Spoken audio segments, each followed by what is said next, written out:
Welcome to the Lean Blog Podcast.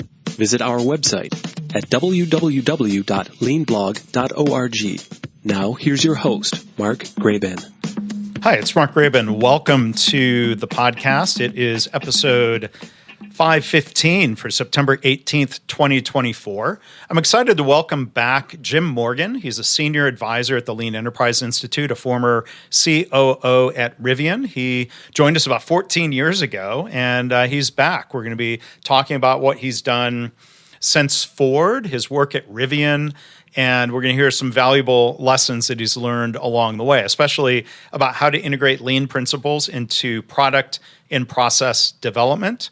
We're going to talk about embracing risk and learning from mistakes and how that can fuel innovation. So if you'd like to learn more about Jim and his work and more, look for links in the show notes or go to leanblog.org/515.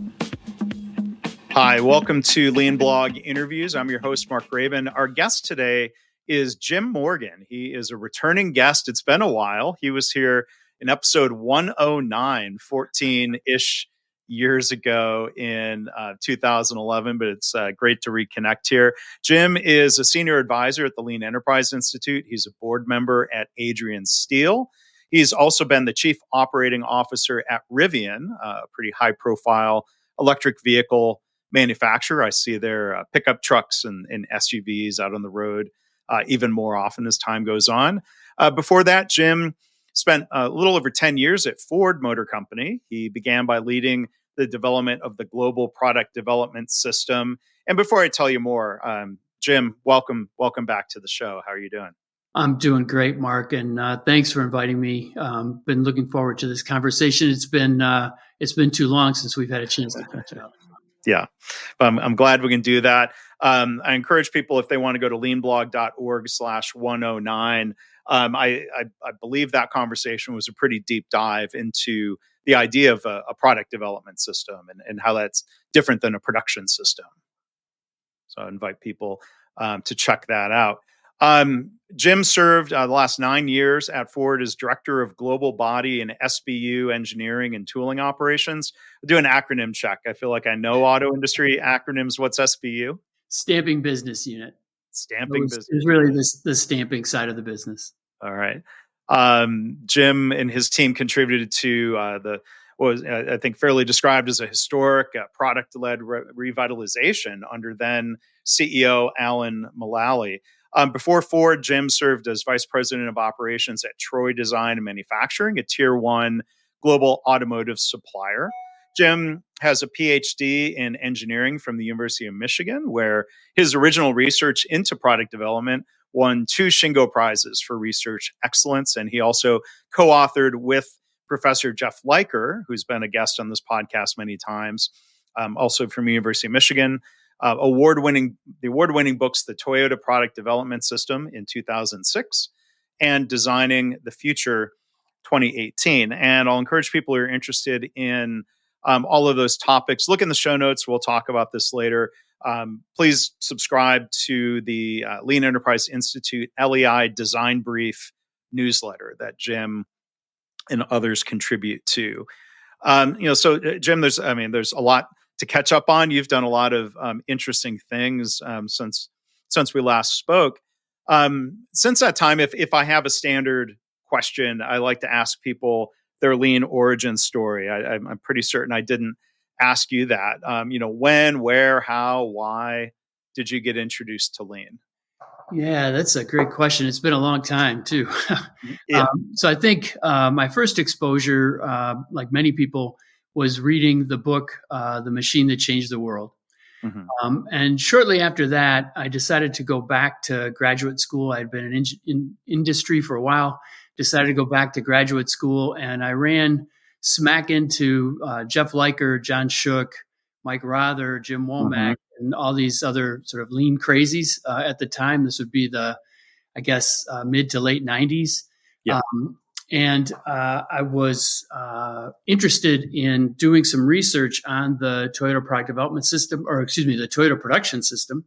And it was actually John Shook who said, Jim, it might be interesting to look further upstream, look at how their development process helps to enable manufacturing, right? How that is key to, how design is key to enabling what they're able to do in TPS. And so I started on that journey that led to, a little bit over a 3-year study into Toyota product development. And I did uncover a strong connection to manufacturing, but a whole lot more. And that started this LPPD journey I've been on for, I don't know how many years now. Yeah. So LPPD, lean product and process development. That's correct. Yep. The right sequence there? Yep. Yeah. And I mean, does, kind of recap, for anyone who's new to that. And again, there's a deep dive in the older episode. Does that connect to ideas like design for manufacturing, design for assembly, trying to better integrate the idea of designing something that is producible, getting more collaboration across those functions? For sure. That's a big part of it. It's one of the key principles is it's a team sport. It's about engaging the enterprise in product development, including, manufacturing, services, logistics, getting everybody engaged in creating the best possible product for your customer, whether that's a car, an airplane, or a service that you're providing. By engaging all of the stakeholders and, right from the beginning, it creates a big advantage. But it all starts with understanding your customer and how all those team members can contribute to the value that you're creating for your customer. Yeah. I mean, you were at Ford a long time. My dad was an electrical engineer at GM for 40 years. So different part of the value stream. He was not in factories, but more product development or service engineering, once vehicles are out in the market and need diagnostics and such. But, one vehicle we've talked about a lot over time and people pick on it is the old Pontiac Aztec. Yeah. And it would be on a lot of people's top 5 ugliest vehicles lists. But, my dad would remind me, I guess there's a history around the Aztec, is that the original concepts looked a lot better. But then as Bob Lutz, who's been a guest on this podcast, would say, the bean counters got involved and there were costs or there were some manufacturing considerations, and it somehow ended up, I guess, kind of uglified. But there's always risk with the vehicle going from the original clay and the concept cars to real production, right? Yeah, probably not my favorite vehicle, although my wife, who retired from GM, I was at Ford, she was at GM, she loves that car. But that actually points out one of the key lessons in effective product development is absolutely you have to make it manufacturable, right? You need to be able to build this product with consistent quality. That's part of the value proposition for your customer. However, that being said, it's also our responsibility to create a product with a high degree of fidelity for the designer's vision that they had for that product. And therein lies the challenge, right? So we can do really boring products and manufacture the hell out of them. But if they're not appealing to customers, then what's the point, right? And so that's always the challenge. And, as much as we, I think, in a lot of ways, rightfully so, put Toyota up on a pedestal, their reputation for the longest time has been, I don't know if you're thinking of them, relatively boring designs manufactured very well. When Akio Toyoda became CEO, he, I think being a car guy, as, Bob Lutz, I think, again, back to his book, Bean Counters and Car Guys, Akio Toyoda, had this vision of like, we need designs that are a little more appealing beyond just the why do people buy a vehicle? Part of it is reliability and cost and longevity, but it seemed like you can do both. Absolutely, and I think that speaks to the evolution of Toyota's understanding of their customer. I think they developed and built exactly the right product for their customer. They understood who was buying Toyotas and why they were buying Toyotas. They were reliable, right? They were, always top quality vehicles and really well executed. As tastes changed, as the marketplace changed and customers started looking for more, I think Akio was really responsive to that and help to sort of guide Toyota in that direction. And I think Toyota has always done a stellar job of listening to their customer. You can see that most recently with their continued focus on hybrid vehicles, right? When Toyota was slower to move towards BEVs, they took a lot of criticism, but they responded, hey, we're listening to our customer. We're trying to understand, what they want, and we're reacting to that. And so obviously time has proven that to be correct. Yeah. And that's going to continue to evolve, and customer needs will change. And you think, as other automakers have been catching up in reliability, there are a lot of cases where that reliability is table stakes, and now you choose a vehicle that looks more appealing, and so that changes the dynamics. And then there are some vehicles out there that some people will buy regardless of the reliability track record. And that's not just any single automaker. There's a few of them out there that don't have the greatest quality reputation, but people buy them and sometimes love them anyway. So it goes to show, like, the customer, it's not a monolith. Right? That's exactly right. Understanding your customer and what represents value to that customer is that's the crucial step, right? Yeah. So, you think of, part of the evolution and big changes in the auto industry since we talked last. I'd love to hear, how, kind of an origin story about Rivian, how and when and why, and, did you get involved, with that company that was really, fair to say, a startup at that point? Yeah, for sure. So I had met RJ Scaringe, who was the founder of Rivian, when he was finishing up his graduate school at MIT. And the first time I met him, he said he wanted to start an auto company, which my first question was why,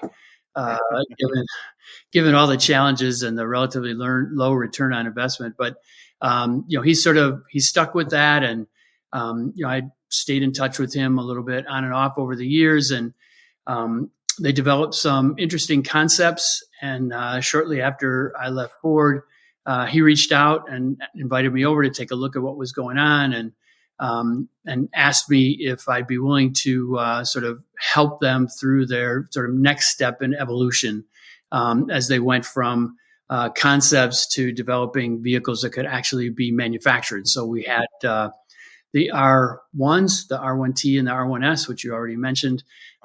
And we had an empty plant in Normal, Illinois. Right. And we had a lot of people to recruit. So we brought on board some fantastic people. We helped develop some sort of minimal infrastructure, and of course, gutted the plant and sort of rebuilt it for these new vehicles, which were just fantastic, amazing vehicles. Yeah. And Normal, Illinois, that was formerly a Mitsubishi. That's correct. Yeah, it was the old Mitsubishi plant. Yeah, and it's kind of interesting. I don't know the history of how they ended up locating in Normal, Illinois. It's kind of in the middle of the state. Maybe the point was it was not exactly near most of the existing automotive supply chain centers, but not in the South like some of the other automakers from Asia and Europe have done. Yeah, I don't know the Mitsubishi origin story, how they happened to locate there, but it had sat idle for a number of years, and it represented a great opportunity. But in the end, we had to pretty much clear the plant out and start over, because the technology had evolved so far from those days. Yeah. So if it was I guess you're taking it down to the columns and exactly right. Rethinking, but at least having that facility, and then somewhat of a. I'm curious, like we're trying to recruit people. How much of that came from previous company, or convincing others to move there, or finding people who had never worked in automotive? Yeah, so that's a really good question. It was a little bit of both. Yeah. So I did recruit some of my old team members who had worked with me in the past, but we also brought in people from Tesla, from Toyota, from Apple, from McLaren. In fact, the guy who probably is most responsible for the R1. Mark Vinnels was from McLaren, so we were able to draw from a really broad and diverse group of companies, and I think that was both a strength and a challenge. But it was absolutely exciting, and people came to Rivian with such a high level of energy. Right, they were on a mission to electrify vehicles. Right, both because of the performance potential of the vehicles, but also obviously for the environmental benefits and sort of charting out a unique path forward. And so the energy and the excitement and really the remarkable innovation of the people that we were able to bring in there was it was a great experience. Yeah, and the product strategy really stands out where Tesla was doing sedans and crossovers. Rivian, if I remember right, got to market. I mean, they probably saw an opportunity of where the electric pickups. You didn't have the Ford Lightning pickup or other pickups yet. Really didn't have SUVs out yet. Is that right? That's correct. Yeah. So it was again. That was RJ who identified this opportunity. Saw a chance to really combine this idea of adventure and the environment, together with the truck and the SUV, and found a really nice niche. Yeah, well, and it's, I mean, that's where the market has gone. I mean, Ford has evolved to really be SUVs, trucks, and the Ford Mustang. Yep, that's true. Yeah, absolutely. Yeah, and GM, I mean, they make a lot of money off of trucks, and is Rivian, from what moving in the direction of, say, crossovers or a sedan, or are they really going to focus on trucks and SUVs? So they recently announced the R2 and even a sneak peek at the R3, which will be a smaller SUV, more affordable SUV, but highly capable, just like the R1. So I think they're going to continue to, I use the word exploit this niche by tap into. Yeah, thank you. Tap into. I didn't mean any sort of negative connotations there, but I know. And they're beautiful. I watched the reveal, and I'm still in contact with former colleagues and friends there, and so there's a lot of excitement around this next generation of R2 vehicles. So I think Rivian is tapped into something, to use your term, very powerful in a number of different ways. And I think there's more good stuff on the horizon. Yeah. And then, building up, I guess, in size. I mean, I'll tell you, the vehicle I see most often are the new Amazon electric delivery trucks, which that's a Rivian partnership, right? Absolutely. And that was a great opportunity to apply, a number of different principles and practices around deeply understanding your customer. We wanted to do more than just electrify the Amazon vans. We wanted to understand the driver's perspective, the people in the warehouse, what was critical to the people who are using this product every single day. We spent a lot of time riding around on delivery vans, working, with loading and unloading and things like that. So we wanted to create something that was better, not just an electric version of what they already had. And that was also a super exciting project. Yeah. So I bet there's some features that would be, considered pretty clever, or some of these things were like, in hindsight, obvious that hopefully the drivers and the people loading those vehicles all appreciate. That's exactly right. And the ideas largely came from them, right? If only we had, fill in the blank kind of thing. And our engineers were right there, and we were able to mock up some early things, and they gave us some more feedback on what we mocked up. And it really, I think it helped, further differentiate the product. Yeah. So during that time, there's, products, and then, the process development, and then it seemed like there would also be a big opportunity for culture development. I don't know if there was, intent to have a Rivian production system, a Rivian product development system, or maybe altogether different language. But I'm curious how much focus there was to build something from scratch. Yeah. Again, and in terms of the biggest blessing was also the biggest challenge. I talked about the richness that this diverse group of people brought to the organization was absolutely powerful and energizing and all that. But they also came with very unique backgrounds. They had the Tesla way of doing things, or the Toyota way of doing things, or the Apple way of doing things. And because we hadn't fully established our infrastructure yet at Rivian, there was a bit of a void at times, right? In terms of what's the process to do this, or how are we going to communicate that? And so people filled in with what they knew and what they understood. And that wasn't always the same thing, which led to some miscommunication, some misunderstandings. And so we really had to kind of take a step back and think about, we wanted to learn from all these perspectives. We wanted to take that in. But in the end, we wanted to create the Rivian way, right? That was really important. Not the Toyota way or the Ford way or the, whatever. And we found ourselves, sort of stopping mid-sentence, right? Whenever somebody would start a sentence with, when I worked at GM, kind of, it's like, no. We, if you have a good idea, let's talk about it in terms of first principles.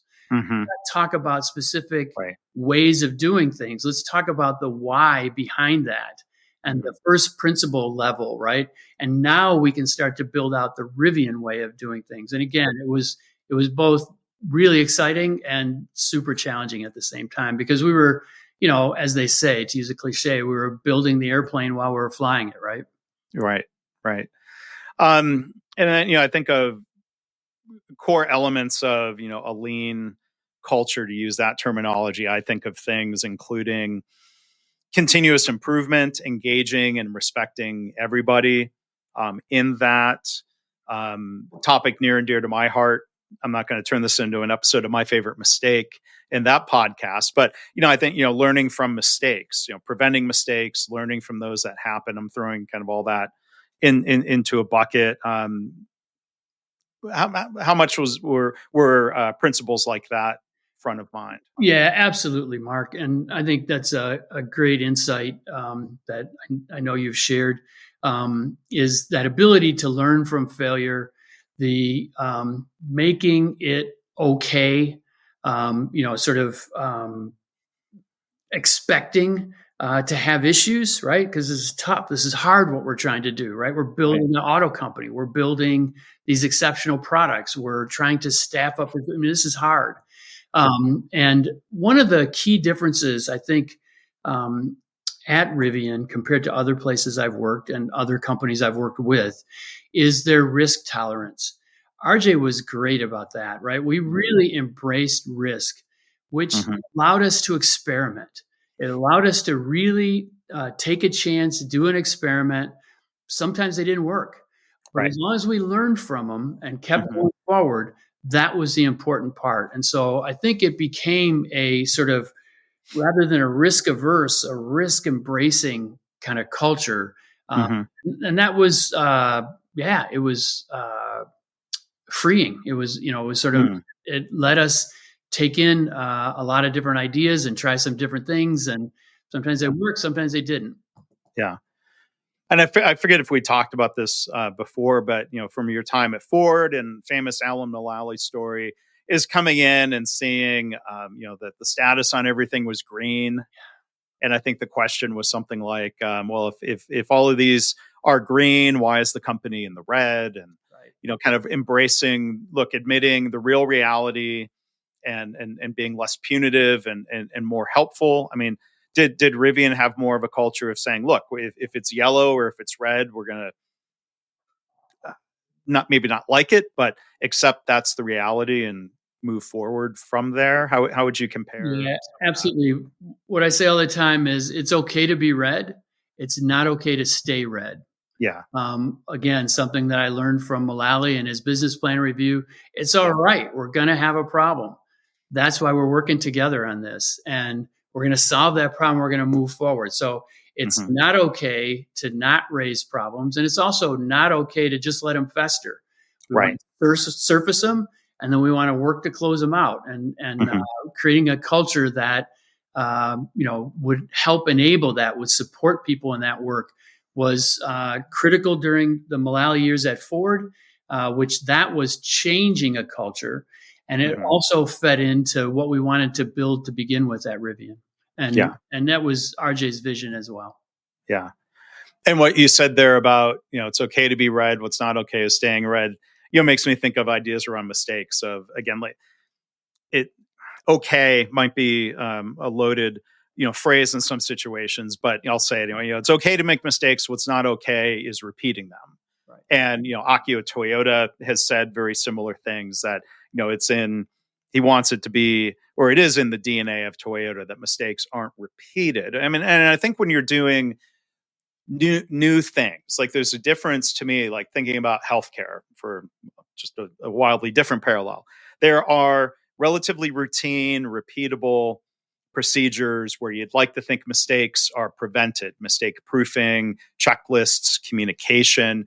There's a difference between, let's say, what's now a relatively routine knee replacement surgery, and the first times anybody tried doing that, of being on the frontier of not knowing what you don't know, as opposed to getting into a stage of development where, like, this is very routine.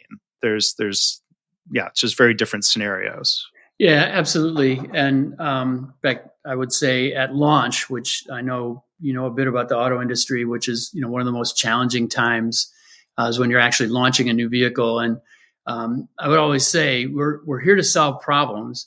I just don't want to make a career out of solving the same problem, right? Right. I want to move on to new problems. Yeah. And I mean, there's always that question of, the speed of the intended ramp up. Like, there may be business pressures, especially if sales and the backlog is strong, to try to ramp up really quickly. But ramping up too quickly can cause, quality problems or too many problems to be solved all at once. I mean, I think this is at least part of the origin of the idea: go slow to go fast with a ramp up. What was some of the mindset there about finding the right balance of not too slow, not too fast? And so I guess that's the secret, right? Is you want to increase your speed to market. That's clearly a competitive advantage. But getting to market with junk isn't a very good recipe for success either. And so, being very intentional about how you move forward, building on your experience, right? Those are key to accomplishing that.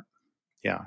And I think applicable in so many situations, even outside of manufacturing. So, I think this idea, it's always driven home to me of, when you can, even if, you're doing, process improvement, which might be doing the old thing a very new way. There's a reason that, the PDSA cycles are drawn as iterative, and thinking more of as an experimentalist, of saying, well, we have a hypothesis, let's test the idea on a small scale. So then we're not so wedded to it, we can admit, well, okay, that didn't work, or it didn't work as well as we thought. Let's adjust, let's iterate. And that's where some of the most valuable learning comes from. I mentioned the research that I did into Toyota. I've been learning from Toyota ever since. I've visited many of their plants, their engineering centers, tooling shops, test centers.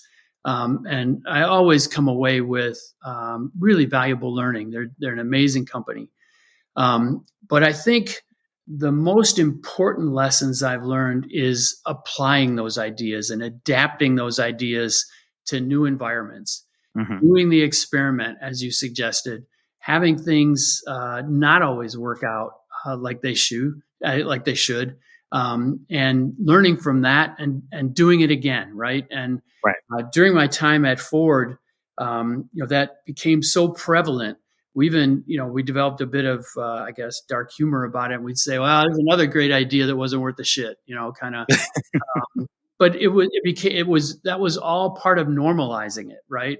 Sure. Making that part of how we were going to move forward as a team, and including humor, because it's tough work. And building partnerships with the people that you're working with, and sharing those experiences and growing and learning from those. Just it's magic. It's an awesome experience. Yeah.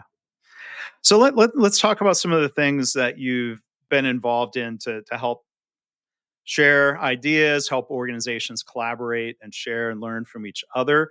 The LEI, Product and Process Development Learning Group of companies. Can you tell us, how that started, how that works? Yeah. So it's been a bit of a passion project for me. Jim Womack and John Shook, after I retired. I've done this, I've retired multiple times. And they asked me to join LEI and start a product and process development initiative there. And one of the things that I said initially was, I don't want to be a consultant. That is, I don't want to be a consultant in the mold of some of the consultants that I had worked with when I was in industry, because I didn't think it was a very effective partnership. Yeah. And that isn't a hit against those people who were in those roles.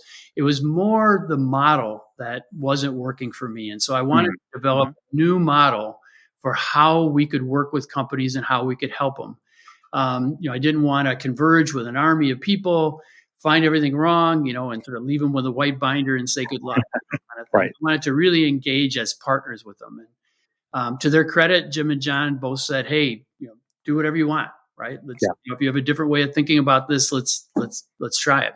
Yeah. And so, along with my first two initial partners, which was GE Appliance and Herman Miller, which is now Miller Knoll, we sort of co-developed this learning partner model where they would both learn from their coach, which was me at the time, and learn from each other. They would host each other at visits and share what they had been working on, and help each other to learn and to grow. And we just sort of set up two basic rules. We said, okay, we don't want any competitors here, because we want people to be able to share, warts and all, everything that's going on, right? Because that's what back to your point about learning from mistakes. We wanted to be able to share mistakes and say, there's another great idea that wasn't worth a shit, right? And develop that same kind of camaraderie across these companies. And so two turned into four, turned into six, from various different industries, but we kept roughly the same model. We had to add some excellent coaches that could work with each company, and we continued to bring them together.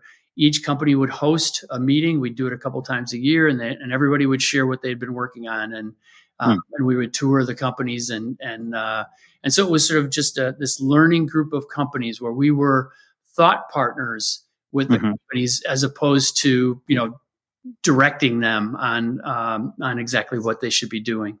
And that has worked out really well. Some of those original partners are still with us, and we've added people from all different industries. Yeah. I mean, that reminds me of initiative I was involved with at the beginning. It was about 15 years ago and still ongoing. Collaboration, especially when it got started between LEI and what's now called Catalysis, Absolutely, formerly Theta Care Center for Healthcare Value, of a healthcare value network of organizations visiting each other, learning, sharing, and I think building trust to be able to realize we can share foibles or failures and not get laughed out of the room because everyone else realizes, this stuff is hard, and we can learn from our failures instead of just sitting around and patting each other on the back for the shit that was worth a shit. That's exactly right. And so, that's a little bit what you run into at conferences. Conferences are great. But companies that are presenting there are a bit restricted in what they can share, and because they're it impacts the company's reputation and all that kind of stuff, and so and you don't know if there's competitors, blah blah blah. So this creates a very different environment where people can learn. The other thing I think that's unique, Mark, is we start with a diagnostic. So we don't have a one size fits all. It's back to that first principles lesson that I learned at Ford and then relearned at Rivian. These environments are unique. And so while the same principles apply, the way they manifest themselves could be different. And so we want to first understand where they're at, right? And so we start with a diagnostic, similar to what you are familiar with in the healthcare. Doctors don't prescribe, or at least good ones don't prescribe until they've done a diagnosis. Right. And so we wanted to take the same approach. We wanted to understand exactly where the company was and then build a plan that was unique to them. And then, share their progress and, consult their coach and, have a resource that they could lean on. But again, it was always started with understanding what problem we're trying to solve, as opposed to force fitting, some template on a company. Right. So many familiar concepts and ideas there, and what you're describing. Thinking back to Rivian, you weren't trying to just electrify the big white binder. That's exactly right. Well done. Yep. What have you learned personally, Jim, from your involvement here of seeing what other companies doing that, kind of advancing product and process development? Yeah, it's clear that I have learned as much from our partners as they have ever learned from me. The way they've applied some of these concepts and ideas have been incredibly creative. And I learn every time I engage with them because they know their industry, they know their customer, they know their challenges, right? If you just give them sort of a framework to operate within, the best companies, boy, just watch them go. And so I've learned, again, every time I engage with them, but I've learned also the application of these ideas across a number of different industries. So for example, we worked quite a bit, a couple, 3 years with Michigan Medicine, and we applied product development concepts to the development of new clinical processes. Through a specialized group there that was led by a gentleman named Paul Paliani. And they just did an incredible job of thinking about how these principles could apply to the way they develop new clinical processes. And so they would start with a study period, right? They would deeply understand the customer and the context. They would engage with all the stakeholders, the docs, the nurses, the IT folks, the patients, whoever needed to be engaged with, and they would engage with them right from the start.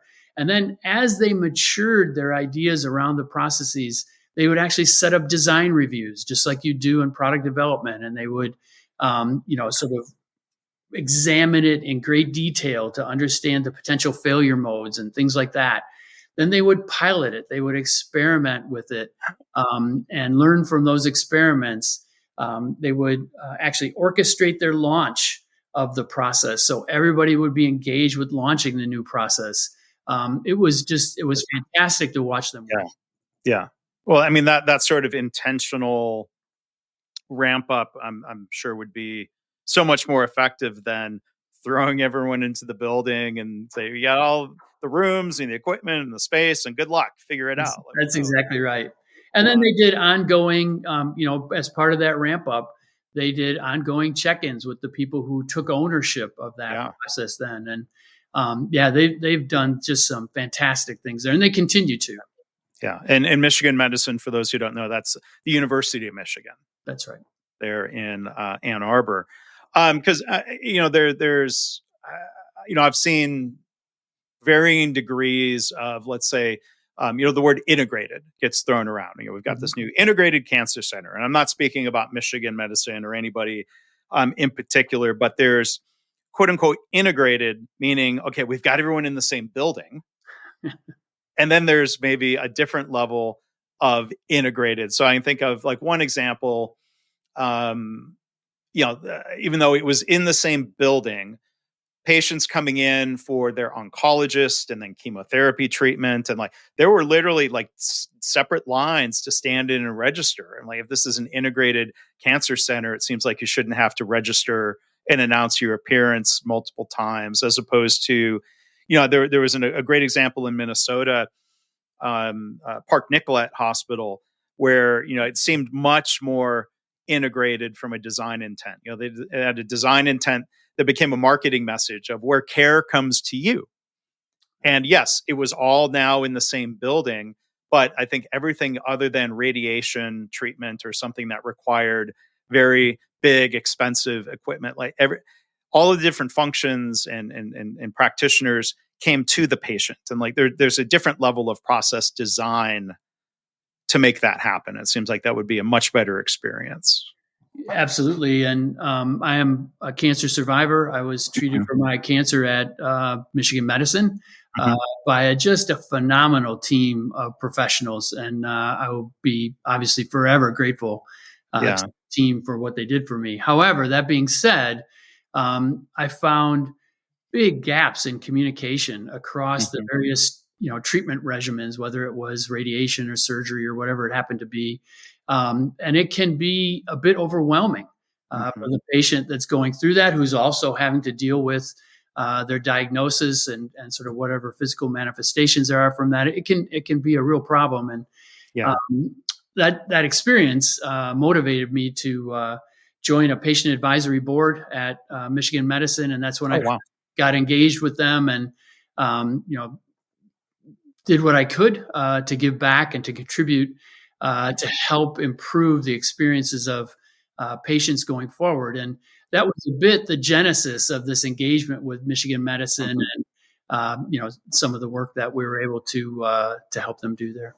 Yeah, well, that's great that they are actively and again, I think intentionally engaging patients in that process of realizing things can be better, and especially in a fast-changing clinical landscape. New clinical innovations often require process innovations, and again, like, it seems like you can do both, of being the automaker that has great products that are also manufacturable. Great product, great process is not a trade-off any more than great clinical care. Excuse me, that great clinical care would be somehow a trade-off with great care processes and care experiences. Yeah, I would do it all.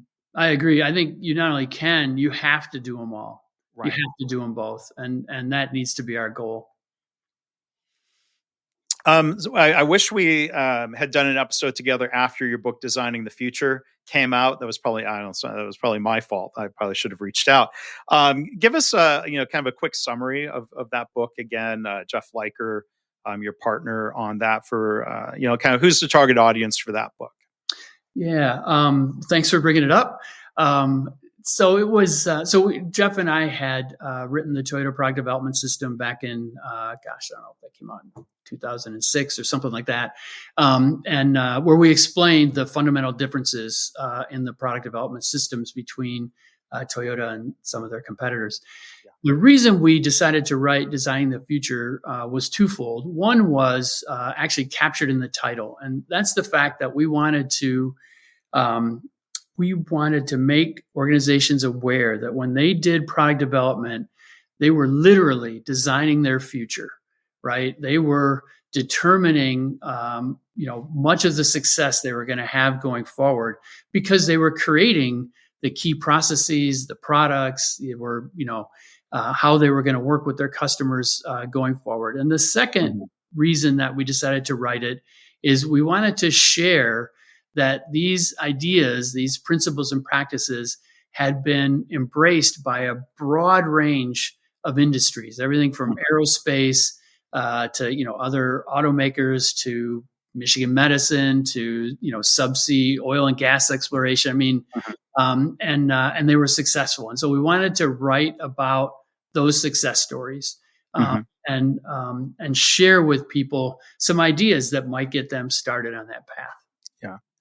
Are there also software companies that have been involved? Because it seems like what I hear about in software circles or agile, or they'll talk about adaptations of the Toyota production system, and I'm like, with all due respect, it sounds like software is more of product development. I mean, we say software development. Are there opportunities to learn from the Toyota production or the Toyota product development system in software? Yeah, so absolutely. And that's a great segue into some of the work that we're doing right now. So one of the, I think, big challenges in product development today is the integration of hardware and software development.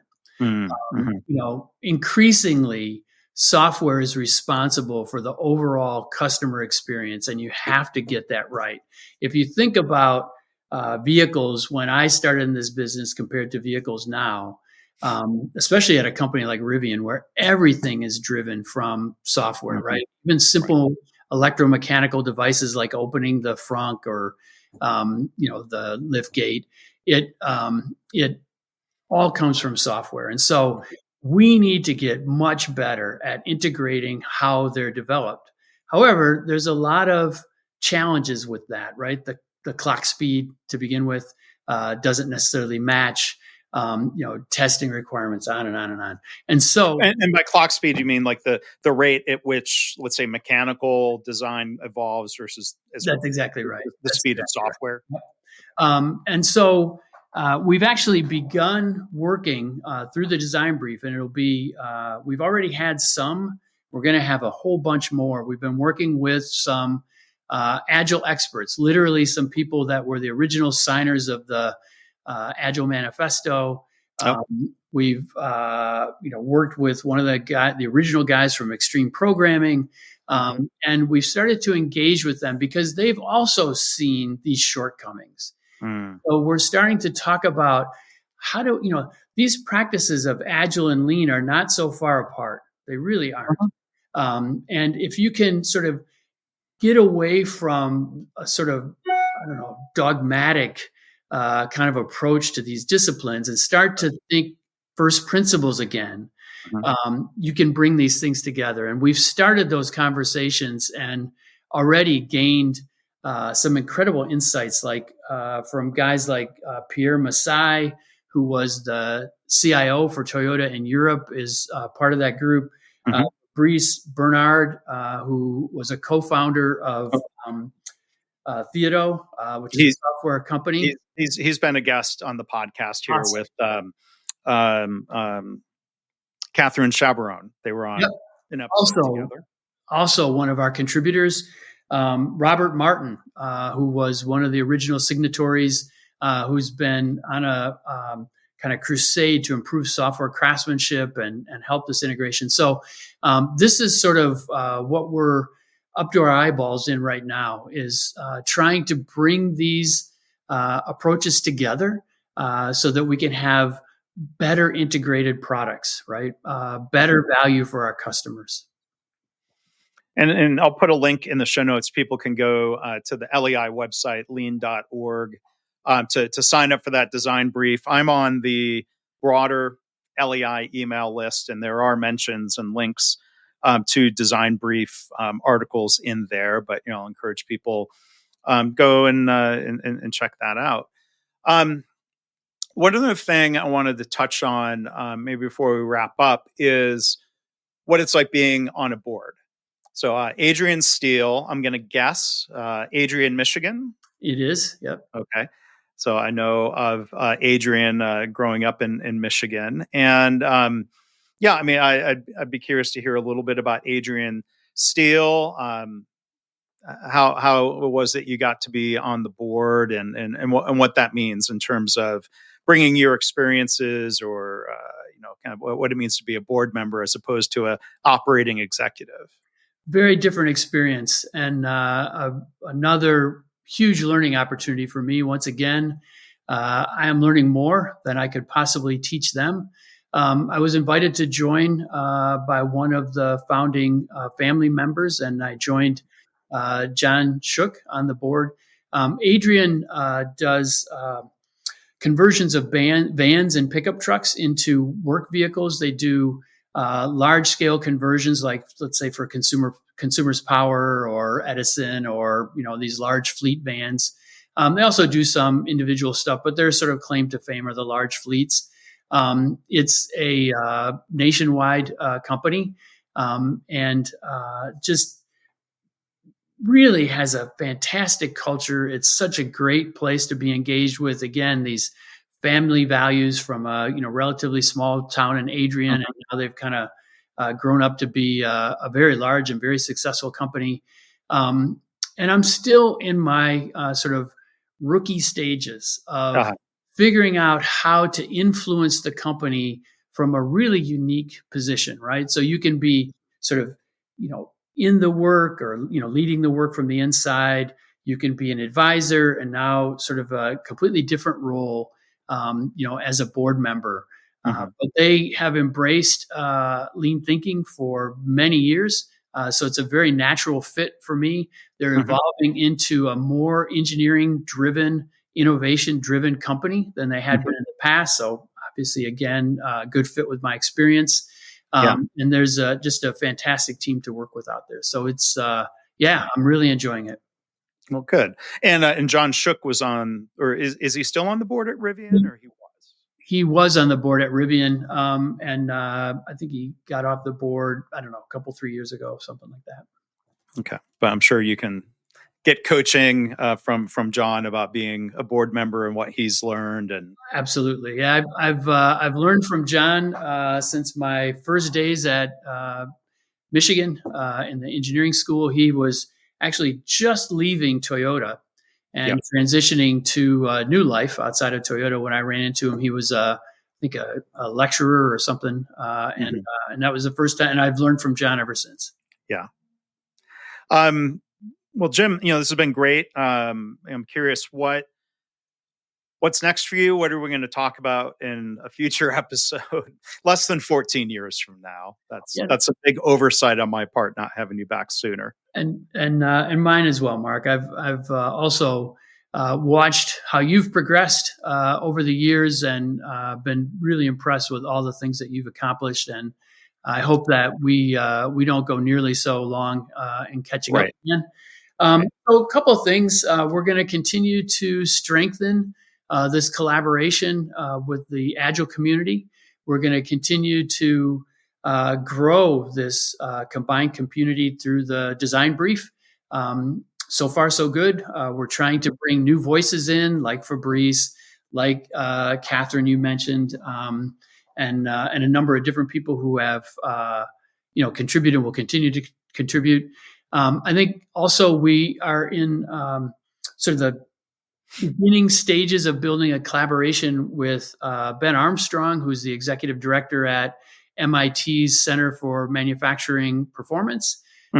We've found some common ground with them, and I think we'll be starting some projects together, which I'm really excited about. They're doing some great work there, sort of leading this manufacturing renaissance in the U.S. right now. And we've begun to look at, again, what role does product and process development capability have on that, including everything from the design and engineering to tool making and fixture building and all that kind of capability that goes into great manufacturing. And so it's a perfect spot for us to continue to collaborate and contribute. Yeah. Well, look forward to hearing more from you, crossing paths at LEI events and otherwise. So again, we've been joined, Jim Morgan. I invite you to, again, go back and check out episode 109 at leanblog.org. I tried turning it into something Irish, Leanoblog.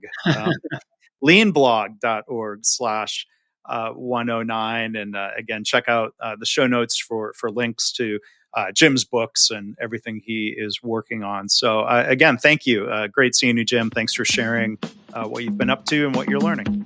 Great to see you as well, Mark. It's been fun. Thanks for listening.